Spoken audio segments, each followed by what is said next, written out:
It has been a tremendously mellow start to our summer season here in northern Arizona. Sierra and I have been running around the property, getting in as many walks as we can. Everything's so green because it seems as though the monsoons have set in, and it's not even June yet. So it's been snow, or not snowing. It's been raining a bunch, and the scenery has just been incredible to behold. A lot of people have questions about how I get water. Being out here in northern Arizona, and I don't have a well on my property. But what we do have is we have a community well, which I can tap into with my hose, which I run over to my tote. It's the IBC tote that carries 275 gallons of water, and then I'm able to just pull that back to my place. Now, as the crow flies, this is about a mile, maybe about I don't know, a mile and a half from my place.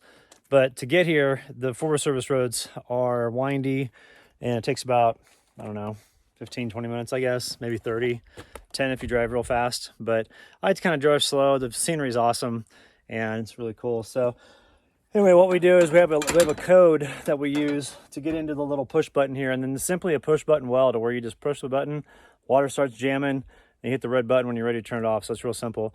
And this makes it real convenient. So, if you're looking for property in areas that it's off grid, see if they have a community well, because my property owner association dues are only $92 a year, and it pays for this well, my access to it, and then also road maintenance around here because we take care of all of our own roads.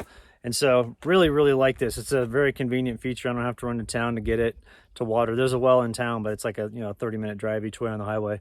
So this is a lot better, and the drive is much better. The views are great.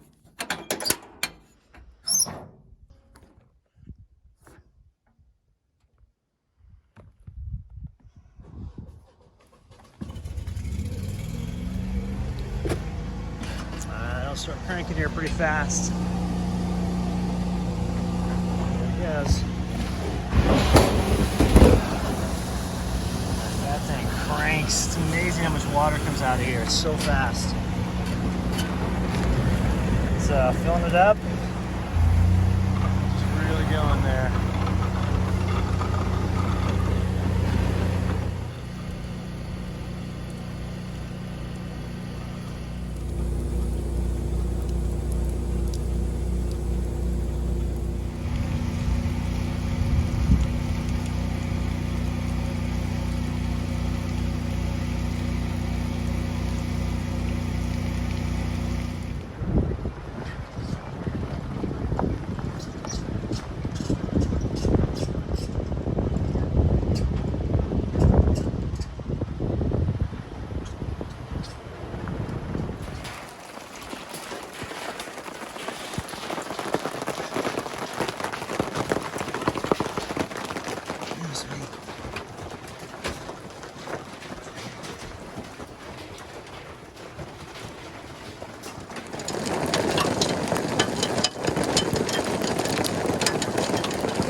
All right, so today's project is going to entail us taking these and getting the beams dug out for about a foot into the ground so I can pop them in there. Then I'm going to wrap those around it, wrap them on both sides, because I've got one on this for this side of the camper, and then one over here for this one. And these are going to be the beams that hold up the cover, the shade cover that goes over the top here. That'll come out and extend about right there. That way we'll get shade in the morning and not have any sun come on the front of the camper, keep it cool, and then shade throughout the rest of the day. And then we'll angle it back so we can do rain catchment off the back here. But the main thing that I need to do first is get all these tree trunks set into place and secure. And burying them in the ground does help, but I think having this additional stuff around it, wrapped around here, and then I'll put it to size because I've got this kind of separate at the moment.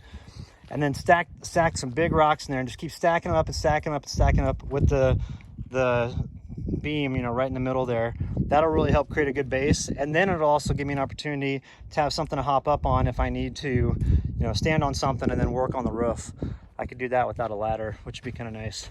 So we're gonna get both of these dug in today and get them wrapped. It does look like monsoon season isn't quite over, or I mean, looks like monsoon season's still kind of cranking because we've got clouds forming right now. These have just cropped up in the last like 30 minutes. And it does kind of look like a little bit of rain's already coming down right there. And this is the direction that the clouds all come during monsoon season, so it comes from here. So I got the hot tub cranking and got the Blue Eddy out here, getting that charged up. And then inside we've got the EcoFlow that I'm charging up. And I think it's gonna be cloudy all afternoon, which would be nice because then we can work in the shade because then it's just not hot. So we're gonna get cranking on this though, and the goal is to get all of the, you know, the awning set up and the rain catchment set up, hopefully by, I would say, the end of this week, and then we'll be good to go for the summer.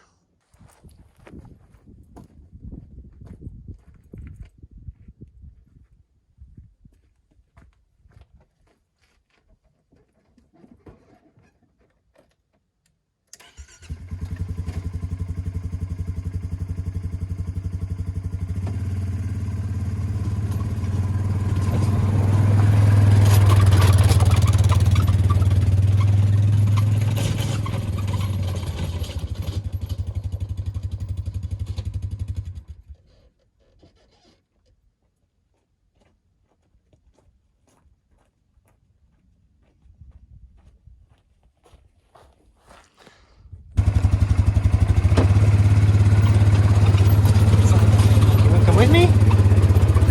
Come with me? Come here.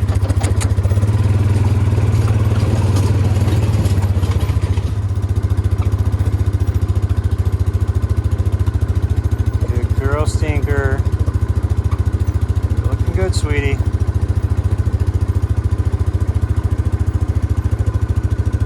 We got ourselves a snake, but it is not a rattlesnake, so we're in good shape.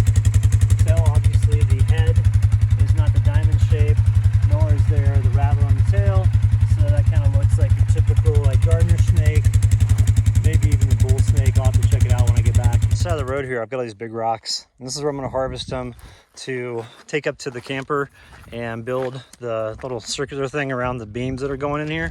So like, you know, big old rocks like this, you know, stuff like that. This one right here, other ones that are just sitting here on the edge of my property like this one. So get a bunch of these rocks and just take them back, and I've already got the back of it filled up a little bit, but we're going to get this whole thing filled up, and that way we can hopefully knock each column out with one load of rocks, because it's kind of a lot of weight, and I'm not feeling too active today.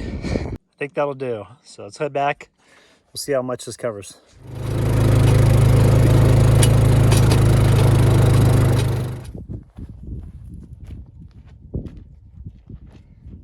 I got the log put in place and this base wire frame put around it. The juniper trees, they kind of don't grow exactly straight like the pinyon, but they're pretty straight. This one kind of bows out a little bit at the bottom, but then goes up top, and it's good.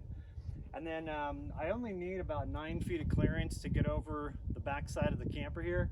And so this goes up probably about 12 feet, and I can cut off, you know, the height that's needed in order to put the beam across, and the beam that will go that way to connect to the front one, then another one that goes across that way. So I'm making these, you know, I'm putting them in a little bit taller than I need to be, and then I can trim them back as needed. So let's start putting these rocks in here and see how this thing works out. Hopefully it does the trick.